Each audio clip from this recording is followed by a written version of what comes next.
ICU പീഡന കേസിൽ അതിജീവിതയെ പിന്തുണച്ച സീനിയർ നഴ്സിംഗ് ഓഫീസർ അനിത ഇന്ന് ജോലിയിൽ പ്രവേശിക്കും. ഇന്നലെ രാത്രിയാണ് അനിതയെ കോഴിക്കോട് മെഡിക്കൽ കോളേജിൽ തന്നെ നിയമിച്ച് ഉത്തരവിറങ്ങിയത്. 6 ദിവസം നീണ്ട സമരത്തിനൊടുവിലാണ് സർക്കാർ അനിതയ്ക്ക് നിയമനം നൽകിയത്. അനിത നൽകിയ കോടതിയലക്ഷ്യ ഹർജി നാളെയാണ് പരിഗണിക്കുന്നത്.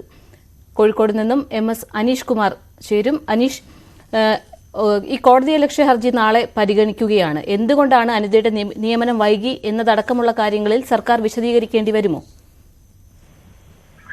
പാർവതി, തീർച്ചയായും ഇക്കാര്യത്തിൽ സർക്കാർ വിശദീകരിക്കുകയും ചെയ്യും. ഒപ്പം ഒരു പുനഃപരിശോധനാ ഹർജി നൽകുകയും ചെയ്യുമെന്നാണ് നമുക്ക് മനസ്സിലാക്കാൻ കഴിയുന്നത്. നേരത്തെ അതിജീവിത പീഡിപ്പിക്കപ്പെട്ട സംഭവവുമായി ബന്ധപ്പെട്ട് മേൽനോട്ടത്തിലെ പിഴവുണ്ടായി എന്നാരോപിച്ചാണ് അനിത അടക്കമുള്ള നഴ്സിംഗ് ഉദ്യോഗസ്ഥരെ സ്ഥലം മാറ്റം ചെയ്തത്.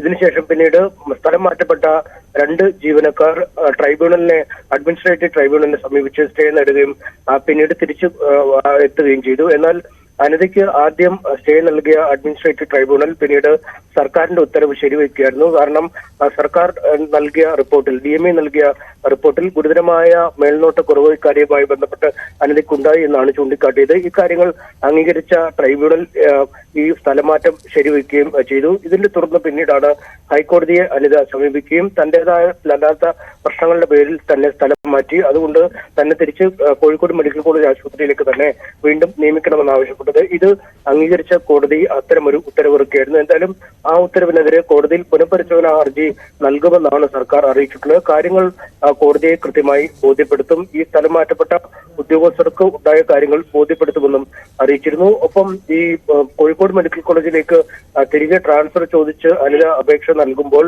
മറ്റു സമാനമായ ആവശ്യം ഉന്നയിക്കപ്പെട്ടിരിക്കുന്ന 18ഓളം ആളുകൾ വേറെയുണ്ട്, 18ഓളം ജീവനക്കാർ വേറെയുണ്ട്. അവർക്കൊക്കെ ഈ അനിതയെക്കാട്ടിലും സീനിയോറിറ്റി ഉള്ള ഒരു സാഹചര്യമുണ്ട്. ഇത്തരമൊരു സാഹചര്യത്തിൽ ഒന്നിലധികം ആളുകൾ ഒരു കാര്യത്തിൽ ആവശ്യം ഉന്നയിക്കുമ്പോൾ അല്ലെങ്കിൽ ഒരു സ്ഥലത്തേക്ക് നിയമനം ആവശ്യപ്പെടുമ്പോൾ അതിൽ യോഗ്യരായ മറ്റാളുകൾ ഉണ്ടെങ്കിൽ അവരെ പരിഗണിച്ച ശേഷം മാത്രമേ അനിതയെ പരിഗണിക്കാൻ കഴിയുകയുള്ളൂ എന്ന സാങ്കേതികത്വം കൂടുതൽ മുമ്പിൽ സർക്കാർ അറിയിക്കുമെന്നാണ് നമുക്ക് മനസ്സിലാക്കാൻ കഴിയുന്നത്. അങ്ങനെയെങ്കിൽ ഒരു പ്രതികാര നടപടി എന്നതിനപ്പുറം ഭരണപരമായ ചില പ്രശ്നങ്ങൾ അല്ലെങ്കിൽ ഒരാളുടെ നിയമനവുമായി ബന്ധപ്പെട്ട സ്ഥലമാറ്റവുമായി ബന്ധപ്പെട്ട ചില പ്രശ്നങ്ങൾ ഇക്കാര്യത്തിൽ ഉണ്ട് എന്ന് ചൂണ്ടിക്കാട്ടിയാവും ഇത്തരമൊരു നടപടി സ്വീകരിക്കുമെന്നാണ് മനസ്സിലാക്കാൻ കഴിയുന്നത്. അതുകൊണ്ട് തന്നെ സർക്കാർ ഇത്തരമൊരു പുനഃപരിശോധനാ ഹർജിയോ അല്ലെങ്കിൽ തന്റെ സ്ഥലം മാറ്റത്തെ സാധൂകരിക്കുന്നതിനുള്ള നിലപാടോ വീണ്ടും കോടതിയിൽ സ്വീകരിക്കുമെന്നൊരു സംശയമുള്ളതുകൊണ്ട് തന്നെ നാളെ ഉള്ള പുനഃപരിശോധനാ ഹർജിയുമായി മുന്നോട്ട് പോകുമെന്ന് തന്നെയാണ് അനിത വ്യക്തമാക്കുന്നത്. എന്തായാലും ഇന്നലെ രാത്രി അനിതയ്ക്ക് ആശുപത്രിയിൽ വീണ്ടും നിയമിച്ചുകൊണ്ടുള്ള ഉത്തരവ് ലഭിച്ചിരുന്നു. ഇന്ന് 10 മണിയോടുകൂടി അവർ ആശുപത്രിയിൽ വീണ്ടും തിരികെ ജോലിയിൽ പ്രവേശിക്കും. ശരി അനീഷ്.